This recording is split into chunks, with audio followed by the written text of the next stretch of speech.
Yes, ready, start.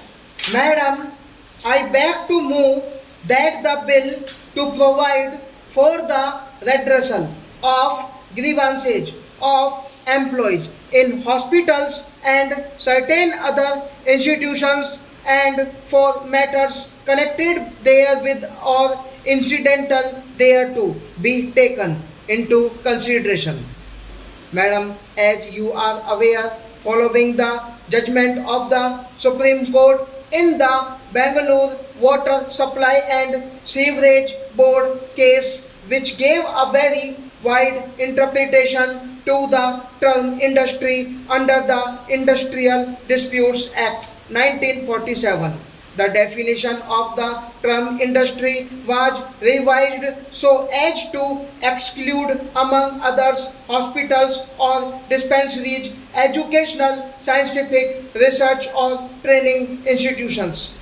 Institutions owned or managed by organizations wholly or substantially engaged in any charitable, social, or philanthropic service. Khadi or village industries, any activity of the government relatable to the sovereign functions of the government, including all the activities carried on by the Department of certain government dealing with defense research, atomic energy and space.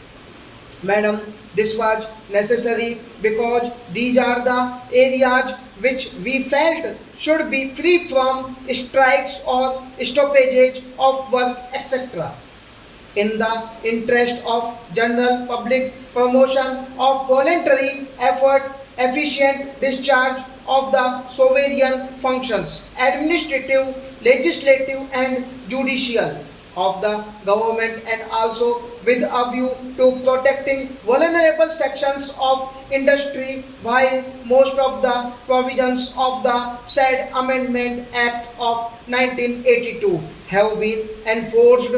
The said Section 2E could not be enforced because it was felt that before excluding certain establishments or institutions from purview of the Industrial Disputes Act, there must be an alternative grievance redressal machinery for the employees employed therein, or else their exclusion without at the same time providing for a suitable alternative machinery might be open to challenge as being discriminatory and violative of Article 14th of the Constitution of India. It was with this objective in mind that the then Minister of State for Labour introduced in this House the Hospitals and Other Institutions Settlement of Disputes Bill on 6 May 1992. Divergent points of view were expressed in the course of the debate on this bill. Representatives of the voluntary organization, etc., were also heard, and the then minister gave an assurance that he would discuss the matter with the trade union leaders.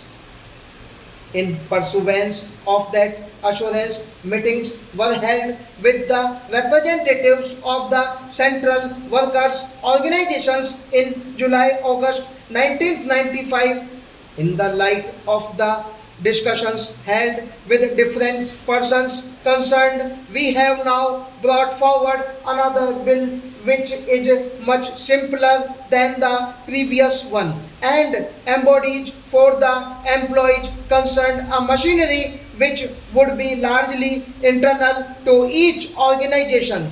The bill which is now before the House is in pursuance of government's desire to provide for a proper procedure and machinery for the redressal of individual and collective grievances. The arrangements proposed are more conducive and less cumbersome than the procedure incorporated in the Industrial Disputes Act 1947. This bill provides for two types of machinery, one for the redressal of individual grievances and the other for collective grievances. Individual grievances will be looked into by the grievance redressal authority, against whose orders an appeal will lie to the appellate authority. If any grievance aggravate party is not satisfied with the decision of the grievance redressal authority or the appellate authority, it is free to approach an independent tribunal whose decisions would be binding. All these authorities would be required to pass an order within a specified time. As regards collective grievances, these would be looked into by a management council, a bipartite machinery compromising the representatives of the employers and the employees. Where management council fails to settle any collective grievance within a specified period, there is a provision for reference of the grievance to an agreed arbitrator, failing which the grievance could be referred to a board of arbitrators headed by a judicial officer appointed by the appropriate government. In order to give relief to the smaller establishment, we do not propose to apply the proposed legislation to establishments employing less than 10 persons. We also propose to exclude from its purview establishments owned by or controlled by government.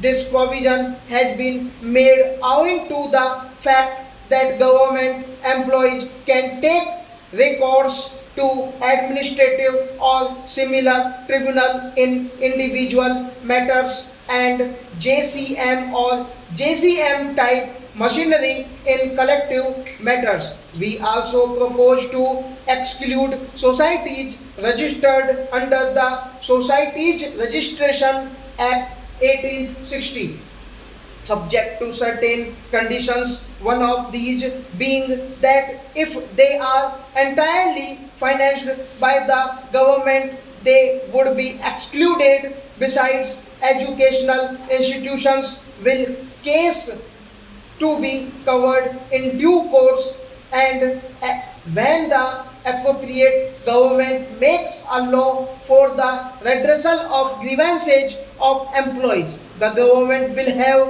the power to exempt any establishment from its purview. Stop.